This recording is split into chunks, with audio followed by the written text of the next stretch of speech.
Hi everyone. In this short video, I'm going to explain you how to draw the Nyquist plot for a system with two poles on the j omega axis. So let's assume that we have a system for which we have the loop transfer function given as k times s plus 1 over s squared plus 1. So we know that this system has a 0 at -1 and it has two poles at plus minus j.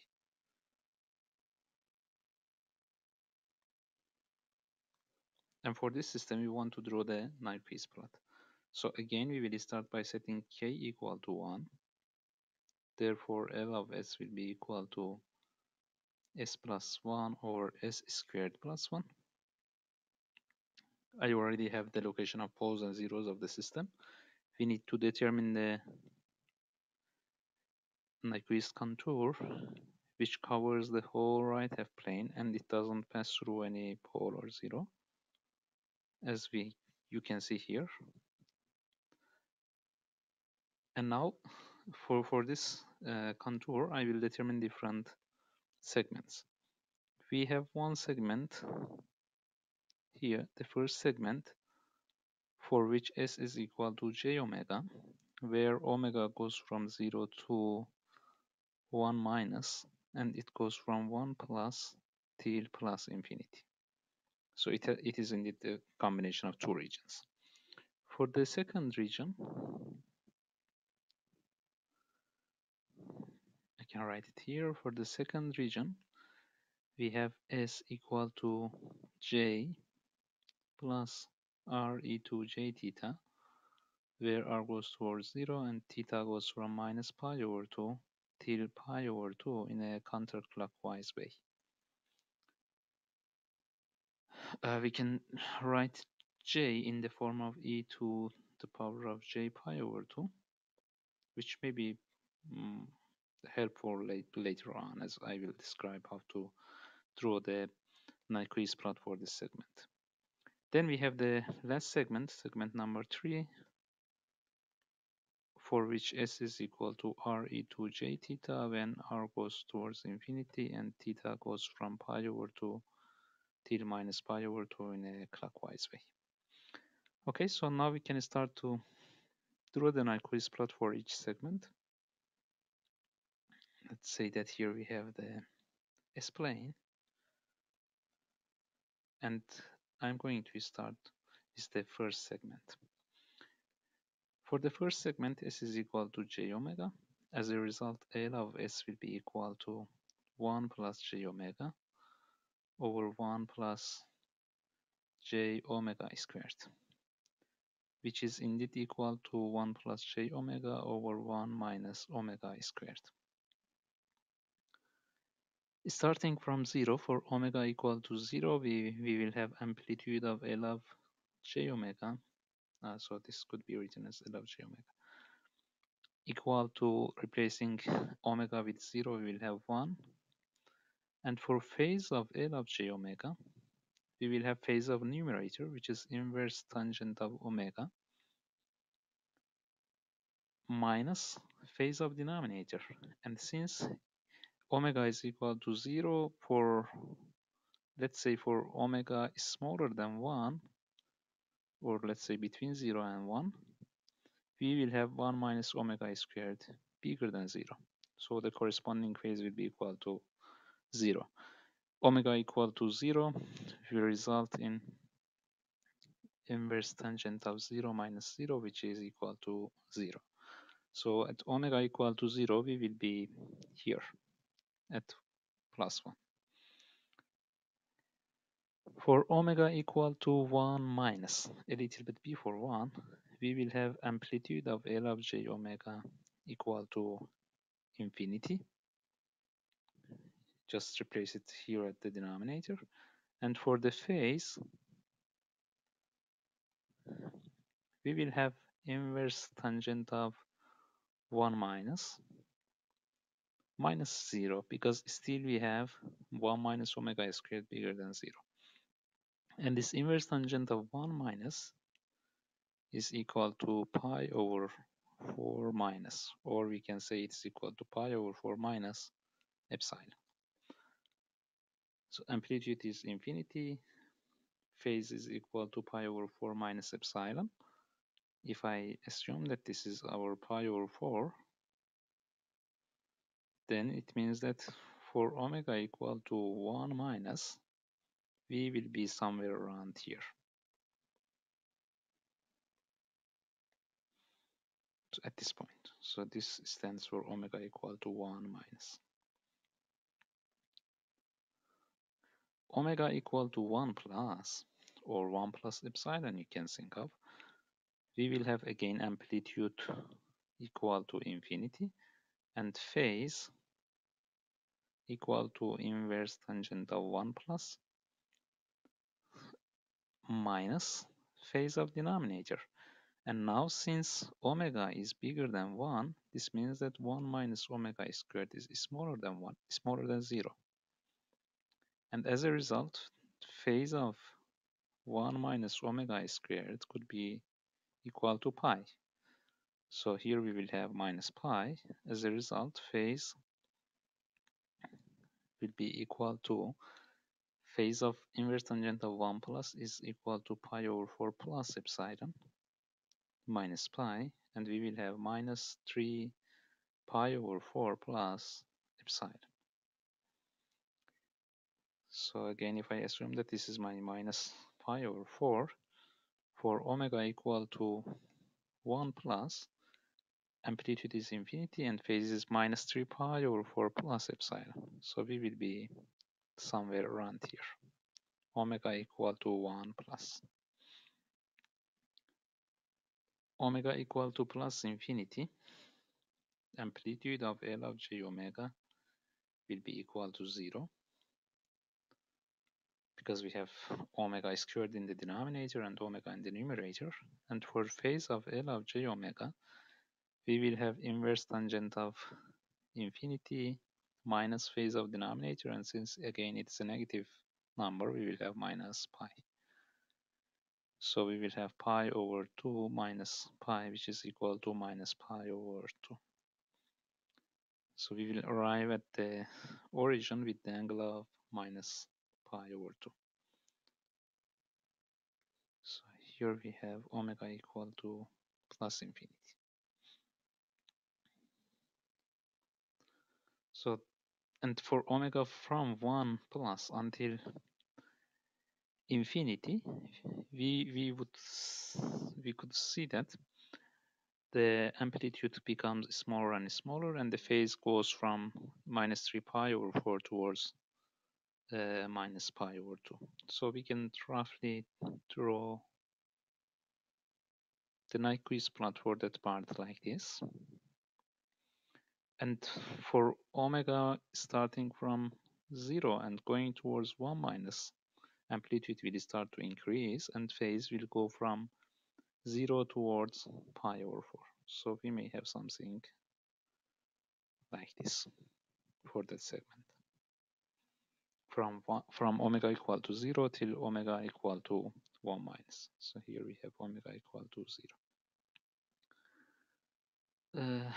Okay, so if I think about the third segment, it is somehow straightforward. For this segment, we have s equal to re to the power of j theta. As a result, L of s will be equal to re to j theta plus 1 over re to j theta squared plus 1. And since r goes towards infinity, we can neglect 1's, and therefore we will end up with 1 over re to j theta. As r goes towards infinity, we will have only 0. So the whole segment 3 will be mapped into this point. So now the most challenging part of this example is to draw the Nyquist plot for the second segment, which is the only remaining part here.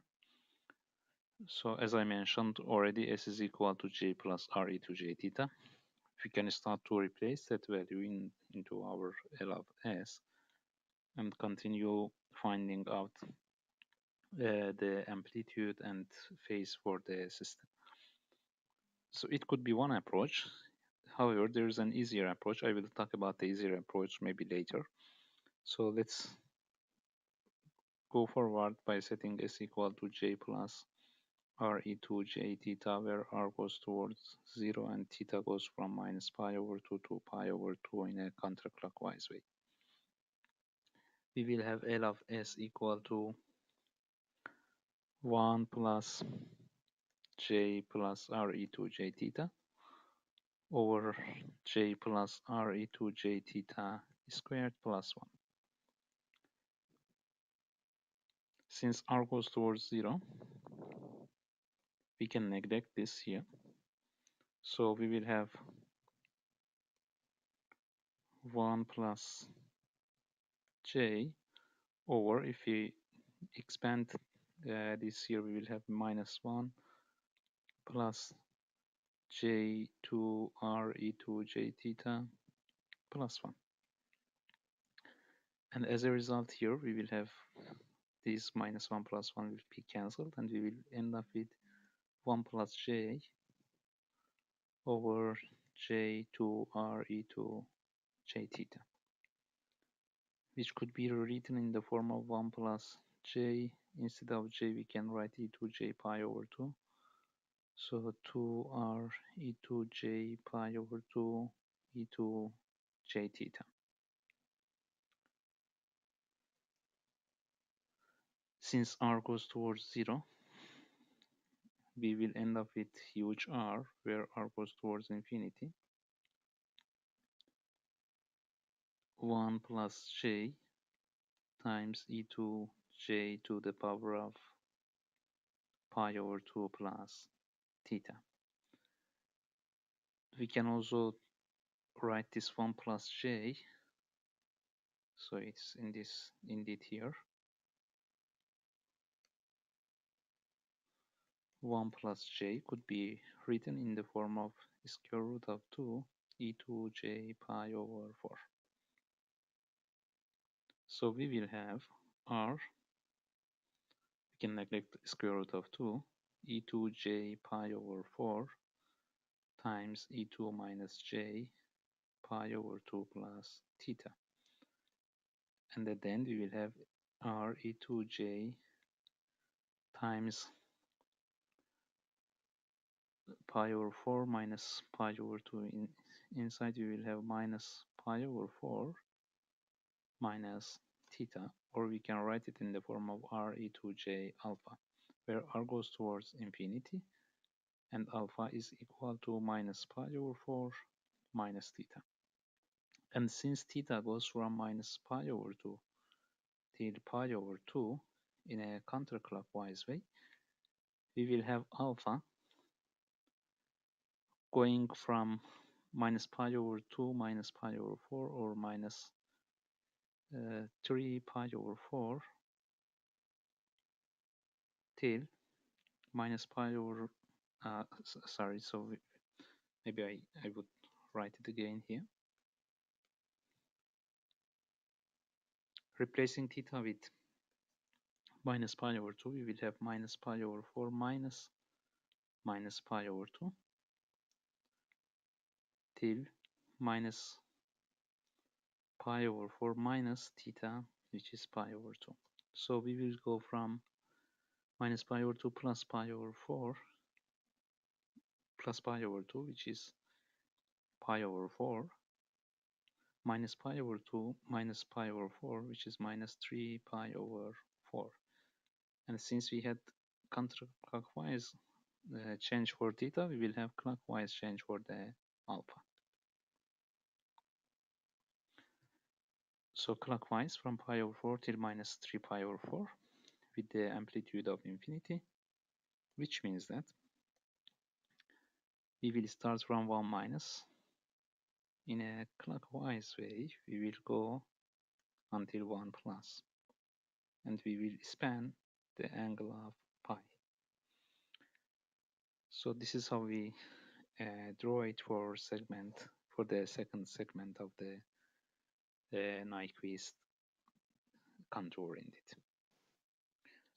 Pay attention that our Nyquist plot should be continuous. So from omega equal to 1 minus, I started, and then I moved towards omega equal to 1 plus and connected to the other piece of the Nyquist plot. So this was one way, which is not, let's say, that is straightforward and easy to deal with.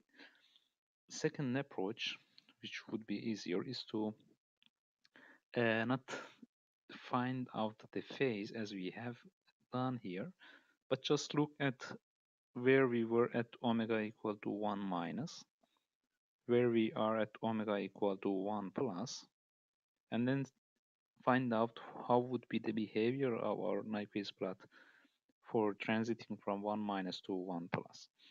So we already know that we are here at 1 minus. Let me use another color. So we are here at 1 minus. We need to be here at 1 plus. Then looking at the Nyquist contour for this segment, we see that we have a change of the angle of pi in a counterclockwise way. The resulting segment will have a change of, in the Nyquist plot, will have a change of angle of pi in a clockwise way now. Okay, because the pole is at the denominator, and as a result, when it comes to the numerator, we will have a negative sign, and as a result, the change in the angle will become the other way. Yeah, if we had a counterclockwise way of change in the Nyquist contour, we will have a clockwise change in the Nyquist plot. So that's enough to know. We come here to 1 minus. We need to have a change of pi degrees in a clockwise way. So we start from here. We go forward until we arrive at 1 plus. And we know that we should have a continuous plot. So it's exactly what we have done in the previous part.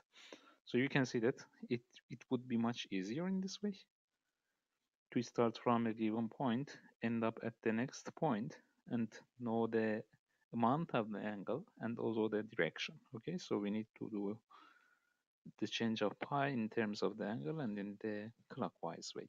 That's all that we need to do, and in that way you see that it becomes much easier, yeah, to draw it. Otherwise we need to continue all these calculations that we had here. And this is an easy example somehow. If we have a more complicated example, it would be even more difficult. Okay, so this is what we have for segment 1, 2, and 3. We only need to draw the Nyquist plot for this segment, indeed, which will be the mirror of what we have right now with respect to the real axis. Let me choose another color. So if I may need this here. So I need to draw the plot, the mirror of what we have here with respect to the real axis. So we will be, let's say, here with the change of like this. Here we are at omega equal to minus 1 plus something. For this segment, we will have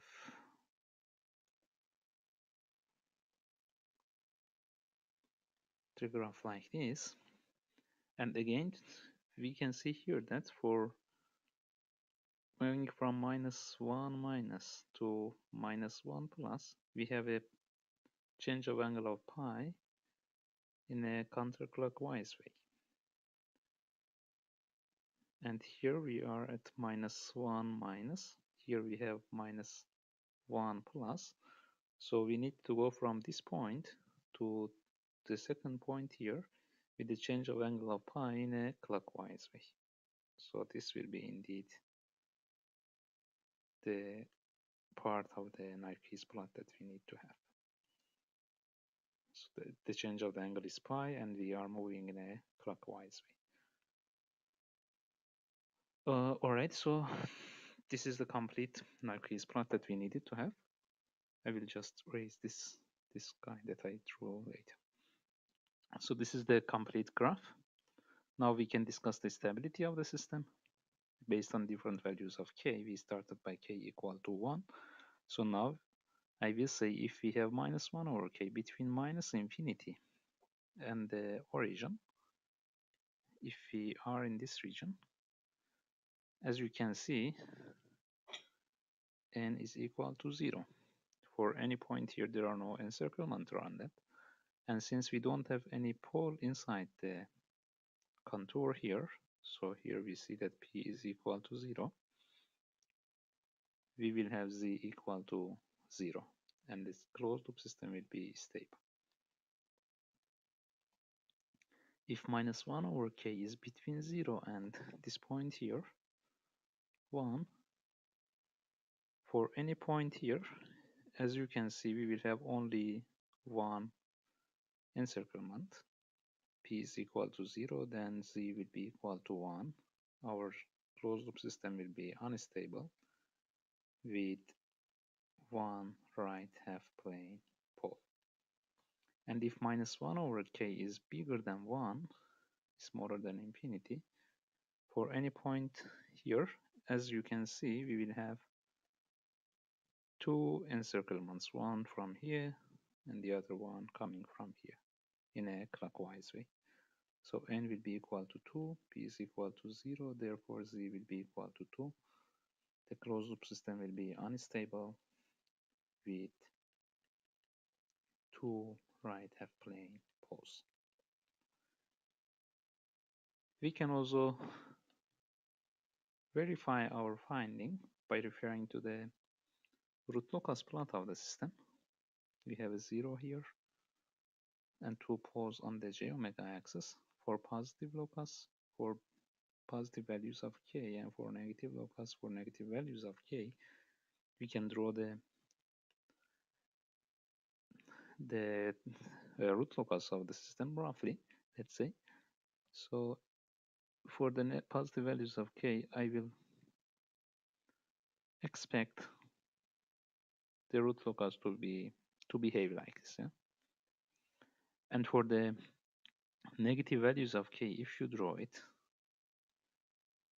you will see that we will have some root-locus similar to this guy here. From here we see that for k bigger than 0, there are no right half plane poles for the closed loop system. And for the second case, here if you find the value, k will be equal to minus 1. And we can say that for k between 0 and minus 1, we will have two right half plane poles. For k smaller than minus 1, one of the poles will move to the left hand side. We will have one right half plane pole for the closed loop system. And this verifies our finding here. So minus 1 over k is smaller than 0 means that k is bigger than 0. Minus 1 over k bigger than 1, this means that k is smaller than minus 1.